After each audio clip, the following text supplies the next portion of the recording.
Hello everyone, आज है 20 सितंबर और आज इस वीडियो में हम बात करेंगे टाटा मोटर्स के बारे में। शेयर में 3% की गिरावट है, लेकिन आज के दिन में देखा जाए तो शुरुआती दौर में मार्केट में बढ़िया रौनक थी। लेकिन 12 बजे के बाद एक गिरावट शुरू हुई और एक बहुत बड़ी गिरावट थी। और पूरा सेंसेक्स अगर आज के दिन में हम देखें तो 500 से भी ज़्यादा पॉइंट की गिरावट के साथ बैठा हुआ है। सुबह अच्छी रफ्तार पकड़ी थी, आप देखिए बहुत बड़ी ऊंचाई पे पहुंचा था ये। और उसके बाद दिन जैसे खत्म होता चला गया वैसे बड़ी बड़ी बड़ी बड़ी गिरावट यहाँ पर आती चली गई। और स्टॉक्स में भी अगर आज के दिन में देखा जाए तो यही हाल था। टाटा मोटर्स 310 रुपए तक पहुंच गया था आज शुरुआती दौर में, लेकिन उसके बाद लगातार टूटता चला गया और एंड ऑफ द डे 300 रुपए से भी कम प्राइस पर ये क्लोज हुआ है। वीडियो में डिस्कस करेंगे कि मौके कहाँ पर बन रहे हैं, सपोर्ट कहाँ पर है और क्या करना चाहिए। क्योंकि होता क्या है पता है, जब तेजी आती है तो भैया हर कोई एक सवाल रहता है कि अच्छा अब तो मजा आ जाएगा, लेकिन जब गिरावट आती है तब वही लोग पैनिक भी कर जाते हैं कि अब क्या करूं, अब क्या करूं, अब क्या करूं। तो चीज़ों को हम समझने की कोशिश करेंगे कि सपोर्ट कहाँ पर है, कहाँ पर पैनिक नहीं होना चाहिए, कहाँ पर खरीदना चाहिए, क्या करना चाहिए। टाटा मोटर्स की मैं बात करने चाहूँ तो सबसे पहले इसके पिछले एक महीने में अगर हम देखें तो 7.5% का ग्रोथ तो है। ठीक है, भले ही आज गिरावट है, लेकिन आप देखिए इतने दिनों से जब दौड़ रहा था तब मजा आ रहा था। ठीक है, 275 से जब ये 310 311 तक पहुंचा मजा आ गया। लेकिन 2 दिनों में धीरे धीरे जो गिरावट आई उसने कहीं ना कहीं एक पैनिक क्रिएट किया है लोगों में। और अगेन मैं कहूंगा ये एक्सपेक्टेड है। ठीक है, इससे पहले भी हो चुका है, आगे भी होगा। लेकिन खरीदारी के मौके अगर आपको ढूंढने हैं तो 280 285 के आसपास वो मुझे नजर आते हैं और वहां पर एक बढ़िया मौका होगा बाइंग का। और एक याद रखिए 320 340 का जो जोन होगा वो प्रॉफिट बुकिंग का ही जोन रहने वाला है। इस बार भैया थोड़ी जल्दी आ गई, 311 पर ही आ गई प्रॉफिट बुकिंग, वरना जनरली जो 320 330 340 का जो लेवल होगा वो हमेशा प्रॉफिट बुकिंग का रहेगा। नीचे के लेवल पर 280 285 पर खरीदारी के मौके आपको बनते हुए नजर आ सकते हैं। तो टूट रहा है तो एकदम से कूदने की जरूरत नहीं है कि भैया अभी खरीद लूं, चला गया 300 के नीचे, जी नहीं। थोड़ा इंतजार कर लीजिए, 280 285 के लेवल का इंतजार कर लीजिए, वहां पर मिलता है तो अच्छा मौका आपके लिए बनेगा। और ऊपर के लेवल पर अगर शॉर्ट टर्म के निवेशक हो तो मेरे हिसाब से 320 325 प्रॉफिट बुकिंग का लेवल होगा। लेकिन अगर आप लॉन्ग टर्म के निवेशक हो तो मेरे हिसाब से बने रहना चाहिए। साल भर में दमखम है कि ये शेयर आपको 350 रुपए से ऊपर आराम से ट्रेड करता हुआ नजर आ सकता है, लेकिन बीच में काफी ज्यादा झटके भी खाएगा, ऊपर नीचे ये जरूर होता हुआ नजर आएगा। टाटा मोटर्स टाटा ग्रुप की दमदार कंपनी है ये। और देखिए इंडिया में अभी अगर देखा तो अभी फोर्ड ने भैया अलविदा कह दिया है, और इससे पहले भी कई और जा चुके, लेकिन हाल फिलहाल में फोर्ड ने अलविदा कह दिया।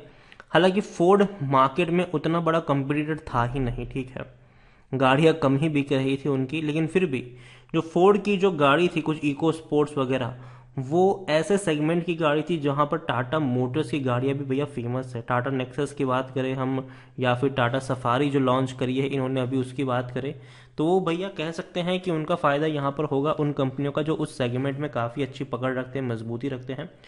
टाटा मोटर्स मेरे हिसाब से according to Moneycontrol user हम देखें तो 80% लोग खरीदने की बात करें, 15% ही लोग हैं जो बेचने की आपको सलाह दे रहे हैं। और टारगेट आप देखिए ब्रोकरेज फर्म के 375 430 400 रुपए है, तो बड़े टारगेट है यहाँ पर। और शेयर तो 300 रुपए से भी नीचे ट्रेड कर रहा है, तो ऊपर जाने के चांसेस ज्यादा है, नीचे जाने के चांसेस यहाँ पर कम नजर आ रहे हैं। प्रमोटर साल में 2-3 बार आते हैं, बड़ी खरीदारी करते हैं और चले जाते हैं। बड़ी बड़ी क्वांटिटी प्रमोटर खरीदते हैं और प्रमोटर को भैया फायदा भी हुआ है नीचे के लेवल पर खरीदारी करने का। 2020 में जब शेयर 50 55 60 पे था, प्रमोटर भैया तगड़ी खरीदारी कर रहे थे। आप देखिए यहाँ पर 56 60, पर ऐसा भी नहीं हो कि चलो ऊपर चला गया तो अब प्रमोटर बेच रहे हैं, जी नहीं, वो रखे रहते हैं अपने पास और क्वांटिटी वो खरीदते हैं। आप देखिए प्रमोटर ने खरीदारी ही करी है। इवन जब 285 रुपए पर भी था तब भी प्रमोटर के द्वारा खरीदारी देखने को मिली थी। तो अगेन मेरे हिसाब से प्रमोटर काफी स्ट्रांग है, यहाँ पर टाटा ग्रुप पर भरोसा किया जा सकता है, इस बात में कोई शक नहीं है। लेकिन करंट प्राइस अगर देखें तो भैया इंस्ट्रिक वैल्यू से ज़्यादा हो चुकी है, लेकिन अभी भी खरीदने का सही मौका, क्योंकि शेयर ओवरबॉट जोन में नहीं है। लॉन्ग टर्म में बैंक एफडी जितना भी रिटर्न यहाँ पर नहीं मिलेगा, क्योंकि देखिए एक वक्त था जब इसका सितारा बुलंदी पे था। अगर हम देखें इसका, अगर मैक्स चार्ट आपको दिखाऊं तो आप देख सकते हैं कि एक वक्त था जब 600 रुपए तक भी शेयर ट्रेड हुआ करता था। बाद में टूट के बिखरा तेजी आई, और उसके बाद जो गिरावट आई है 2016 से, वो आज तक रुकी नहीं। मतलब अभी धीरे धीरे रिकवर करने की कोशिश जरूर कर रहा है, लेकिन हाँ, जेएलआर में बड़ा नुकसान शुरू हुआ और टाटा मोटर्स की भैया पिटाई होना शुरू हो गई। 600 रुपए का शेयर टूट टूट कर बिखरने लगा, और अभी एक अच्छी रफ्तार की तरफ दौड़ने की कोशिश कर रहा है। अगर आप चैनल को रेगुलर फॉलो करते हो तो पिछले साल जब शेयर 60-65 पे था, 70 पे था, 75 पे था, 100 पे था, 150 पे था, कई वीडियोस मैंने बनाए थे, खरीदो खरीदो खरीदो खरीदो, मत बेचो इसको। क्योंकि देखो लॉन्ग टर्म में अभी भी दमखम है इस कंपनी में। रीजन भैया, इलेक्ट्रिक व्हीकल्स आ रहे हैं। टाटा मोटर्स ने ऑलरेडी लॉन्च कर दिए हैं कुछ इलेक्ट्रिक व्हीकल्स, और साल भर और हर साल 2 नए इलेक्ट्रिक व्हीकल्स लॉन्च करने का प्लान रखती है ये कंपनी। और हैवी अगर हम व्हीकल्स की बात करने जाए, बसेस की बात करें, एम्बुलेंस की बात करें, वो भी इलेक्ट्रिक लेकर आ चुके हैं ये। तो भैया डेफिनेटली मजबूती है, पकड़ है, और आने वाले समय में स्टेट गवर्नमेंट की तरफ से भी बहुत सारे ऑर्डर्स इनको मिलने वाले हैं इन सभी चीज़ों के। क्योंकि भैया सरकार भी खुद चाहती है कि अगर इस स्टेट ने इतनी इलेक्ट्रिक बसें खरीदी, इस स्टेट का ट्रांसपोर्टेशन फुल्ली इलेक्ट्रिक हो गया, हम भी करके देखते हैं हमारे वहाँ पर, हमारी भी हमको भी वाहवाही मिलनी चाहिए। तो ये है, ठीक है। तो आने वाले समय में जो स्पेशली जो सिटी बसेस है आपको शहरों में देखने वाली, वो मेरे हिसाब से इलेक्ट्रिक होती हुई नजर आएगी। एक के बाद एक अलग अलग शहरों में इसका इम्प्लीमेंटेशन आपको देखने को मिलेगा, और फ्यूचर में आपको जो बसेस वगैरह जो हैं, जो एक स्टेट से दूसरे स्टेट में जाती हैं, वो भी आपको इलेक्ट्रिक देखने को मिल सकती है। और ये कंपनी उसमें भैया महारत रखती है, इस बात को हमें समझना चाहिए। और टाटा अगर हम देखें तो 60% एनालिस्ट खरीदने की सलाह दे रहे हैं टाटा मोटर्स में, और मेरे हिसाब से बने रहना चाहिए यहाँ पर। और 280-285 रुपए पर खरीदने का मौका है, और उस मौके का इंतजार करना चाहिए। और वहां तक पहुंचता है तो भैया खरीदने में फिर ज्यादा डरना भी नहीं चाहिए। क्योंकि होता क्या है पता है, जब शेयर टूटता है ना, चलो 290 पे गया, हम वेट करके बैठे हैं, 285 पे गया, हम सोचते कि नहीं अब जिसको 275 पे आने दो तब खरीदेंगे, ठीक है। अब 275 पे चला भी गया तो हम सोचेंगे नहीं इसको 260 पे आने दो, और पता चला कि वो 260 पर आता ही नहीं है, और वहीं से वो रिबाउंड कर जाता है।